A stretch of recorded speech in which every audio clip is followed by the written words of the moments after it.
15 जुलाई 1995 एनगोंग वुक नाम का एक रेस्क्यू वर्कर जो पिछले 16 दिनों से हर रोज इसी जगह मलबे को हटाकर लाशें ढूंढ रहा था।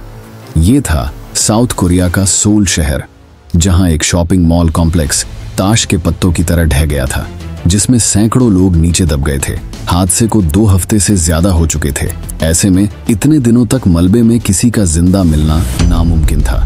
पर इंसान या साइंस चाहे कितनी लिमिट्स सेट कर ले, उम्मीद और विश्वास ने हमेशा से दुनिया को गलत साबित किया है। सख्त कंक्रीट और लोहे के सरियों को काटते हुए अंधेरे में उसे एक हल्की आवाज सुनाई देती है। वो और जोर से काम पर लग जाता है।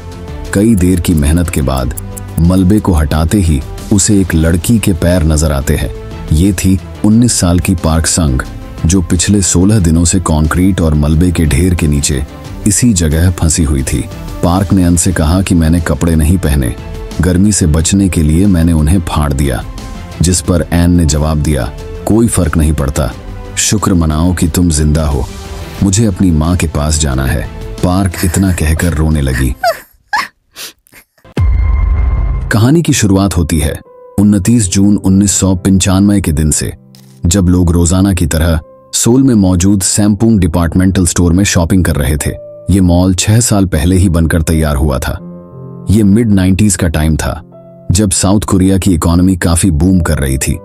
इस मॉल में बच्चों के खिलौनों से लेकर गहनों के महंगे शोरूम्स जैसी हर तरह की दुकानें थीं।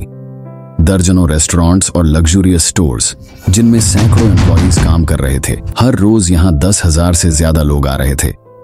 एक ऐसा ही रेस्टोरेंट इसके 5th फ्लोर पर था, जिसने सबसे पहले दरारों के बारे में मैनेजमेंट को इन्फॉर्म किया था। जब इसकी तहकीकात करने उस मॉल के फैसिलिटी मैनेजर ली आए, तो उन्होंने देखा कि बिल्डिंग के सपोर्ट कॉलम्स के पास वाले एरिया में क्रैक आ गए थे और कुछ जगहों पर छोटी छोटी दरारें दिख रही थीं।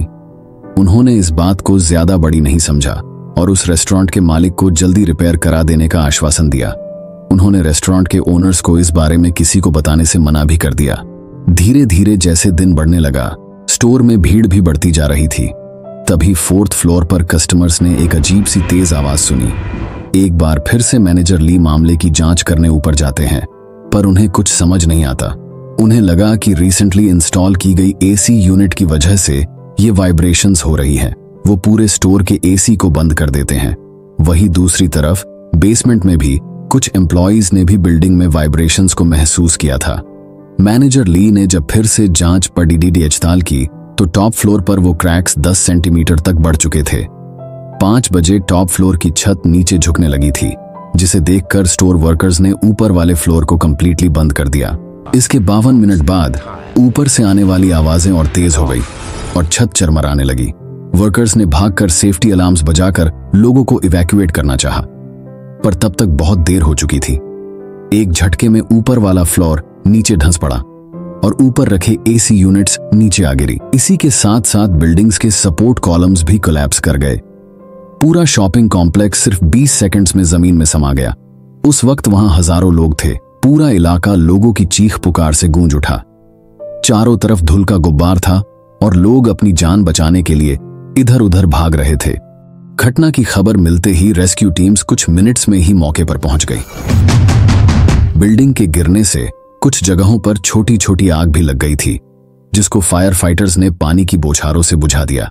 घायलों को हॉस्पिटल पहुंचाया जा रहा था, पर अगले दिन सोल के मेयर चॉय प्योंग ने अनाउंस किया कि उन्हें रेस्क्यू ऑपरेशंस को रोकना पड़ेगा, क्योंकि उस बिल्डिंग के साइड वाले हिस्से अब भी नीचे नहीं गिरे थे, जो धीरे धीरे साइड में झुकने लगे थे। इससे रेस्क्यूअर्स की जान को भी काफी खतरा था। पर उस मलबे में सैकड़ों लोगों के घर वालों ने यह खबर सुनते ही प्रोटेस्ट करना शुरू कर दिया, जिससे हालत काफी नाजुक हो गए। कई जगह पुलिस से उनकी झड़प भी हुई। इसलिए रेस्क्यूअर्स ने साइड की बिल्डिंग्स को केबल्स से बांध दिया और ऑपरेशन फिर से शुरू किया गया। अगले 2 दिनों तक बहुत सारी लाशें निकाली गई। कुछ लोग उनमें जिंदा भी निकले थे।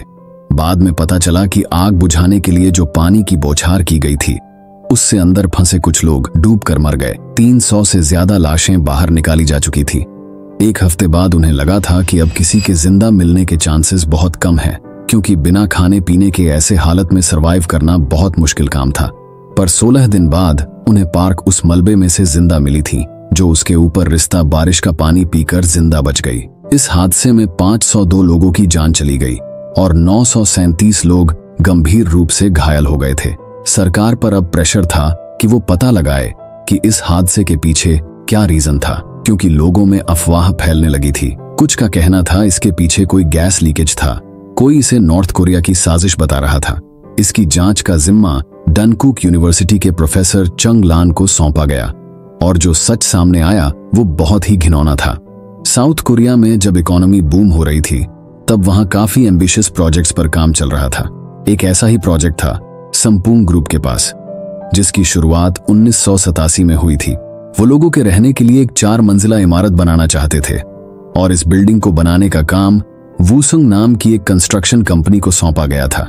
पर जब काम शुरू हो गया तो सैमपुंग ग्रुप के मालिक ली जून का मन बदल गया और अब ये रेजिडेंशियल बिल्डिंग की बजाय एक बहुत बड़ा डिपार्टमेंटल स्टोर बनाना चाहती थी। इसी के साथ उन्होंने इस बिल्डिंग के प्लान में एक एक्स्ट्रा फ्लोर भी ऐड कर दिया, जहां वो एक स्केटिंग रिंक बनाना चाहते थे। पर ली जून का मन एक बार फिर बदल गया और उन्होंने इस टॉप फ्लोर से और पैसा कमाने के लिए इसमें रेस्टोरेंट्स के लिए जगह बना दी। इसके साथ ही उन्होंने एस्केलेटर्स लगाने के लिए बिल्डिंग के सपोर्ट कॉलम्स भी कम कर दिए, जहां पहले डिजाइन के हिसाब से कम 16 कॉलम लगने थे। अब उनकी संख्या सिर्फ 8 कर दी गई। इस बिल्डिंग को बना रही वुसुंग कंस्ट्रक्शन कंपनी ने इन सब चेंजेस को गलत बताया और उन्हें आगाह भी किया कि इससे बिल्डिंग की स्ट्रेंथ काफी कम हो जाएगी और ये बहुत खतरनाक है। जब इस कंपनी ने इन चेंजेस को करने से मना कर दिया तो ली जून ने उन्हें इस प्रोजेक्ट से बाहर निकाल दिया और एक दूसरी कंपनी को यह प्रोजेक्ट दे दिया जो उनके हिसाब से काम करने को तैयार थी। इस बिल्डिंग को बनाने के लिए फ्लैट स्लैब स्ट्रक्चर का यूज किया गया था, मतलब जहां नॉर्मली इमारत में बीम और पिलर्स से सबसे पहले इसका ढांचा बनाया जाता है और फिर बाकी का काम निपटाया जाता है, वही फ्लैट स्लैब स्ट्रक्चर में नीचे लगी बीम के भरोसे ही ऊपर की छत को टिका दिया गया, जिससे नीचे लगे कॉलम्स पर स्ट्रेस काफी बढ़ गया था। मानो एक डब्बे के ऊपर दूसरा डब्बा चढ़ा दिया जाए। जहां प्लान में 80 सेंटीमीटर के कॉलम यूज करने थे, उन्होंने टाइम और पैसा बचाने के लिए सिर्फ 60 मीटर के कॉलम यूज किए। जहां फ्लोर बनाने के लिए स्टील के सरियों के लेंटर में सिर्फ 5 सेंटीमीटर का गैप होना चाहिए था, वहां 10 का दिया गया, जिससे बिल्डिंग की स्ट्रेंथ और भी कम हो गई। इन्वेस्टिगेटर्स इस बात से हैरान थे कि इतनी सारी गलतियों के बाद भी ये बिल्डिंग 5 साल तक टिक गई। जब 1990 में ये बिल्डिंग बनकर तैयार की गई तो इसके आजू बाजू वाली बिल्डिंग्स के लोग इस स्टोर की छत पर रखे एसी के शोर शराबे की कंप्लेंट करने लगे। इसलिए मैनेजमेंट ने उन भारी भरकम एसी यूनिट्स को छत के दूसरे कोने पर पहुंचा दिया, पर उन्हें वहां पर ले जाने के लिए क्रेन के इस्तेमाल की बजाय रोलर्स और पुली का यूज किया गया, जिससे छत पर कई जगह दरारें आ गई थीं। और टाइम बीतने के साथ साथ इस एसी यूनिट से होने वाले वाइब्रेशन से ये दरारें और बढ़ने लगी। अप्रैल 1995 तक 5th फ्लोर की कुछ दुकानों की दीवारों में क्रैक्स आ गए थे, इसीलिए उन्हें वहां से नीचे बेसमेंट में रिलोकेट कर दिया गया। इसके बाद भी मैनेजमेंट ने इन्हें रिपेयर नहीं कराया। जिस दिन ये हादसा हुआ उस दिन भी काफी तेज आवाजें सुनाई दी थी, जिसके बाद मैनेजर को इन्फॉर्म किया गया था। जब मैनेजर ने वो सब देखा तो उन्होंने तुरंत अपने सीनियर ऑफिशियल्स को इसकी जानकारी दी थी, जिसके बाद उसी दिन वहां स्टोर के मालिक ली जून और सीनियर एम्प्लॉइज के बीच एक इमरजेंसी मीटिंग हुई। तब तक ये पता चल चुका था कि बिल्डिंग ज्यादा देर नहीं टिकेगी। जब मैनेजर ने ली जून के आगे स्टोर बंद करके लोगों को वहां से निकालने की बात कही तो ली भड़क गए, क्योंकि उस दिन वह काफी ज्यादा रश था और अगर स्टोर को खाली कराया जाता तो उनकी कमाई में काफी ज्यादा नुकसान हो जाता। वो उस वक्त भी लोगों की जान की बजाय सिर्फ पैसे के बारे में सोच रहे थे। इसके बाद ली ने उनकी बात नहीं मानी। मीटिंग वहीं ओवर हो गई। ली और मीटिंग में आए सारे मेंबर्स उस बिल्डिंग को छोड़कर वहां से निकल लिए। उसकी बेशर्मी का अंदाजा इस बात से भी लगाया जा सकता है कि उसने अपनी सगी बहू को भी इस बारे में इन्फॉर्म नहीं किया, जो उस वक्त उसी स्टोर में काम कर रही थी। करीब 5:45 बजे ये बिल्डिंग धराशायी हो गई, पर ली जून की बहू इस हादसे में बच गई। उसे एक दिन बाद मलबे से जिंदा निकाल लिया गया, लेकिन वो 502 लोग इतने लकी नहीं थे। आखिरी जांच में कोर्ट ने इसके लिए ली जून को दोषी माना और उसे 10 साल की सजा सुनाई गई। इसी के साथ उनके बेटे ली हन सांग, जो इस स्टोर के सीईओ थे, उन्हें 7 साल की सजा मिली। इसी के साथ उस एरिया के चीफ एडमिनिस्ट्रेटर और कुछ ऑफिशियल्स को रिश्वत लेकर ऐसी बिल्डिंग को पास करने के लिए भी जेल हुई।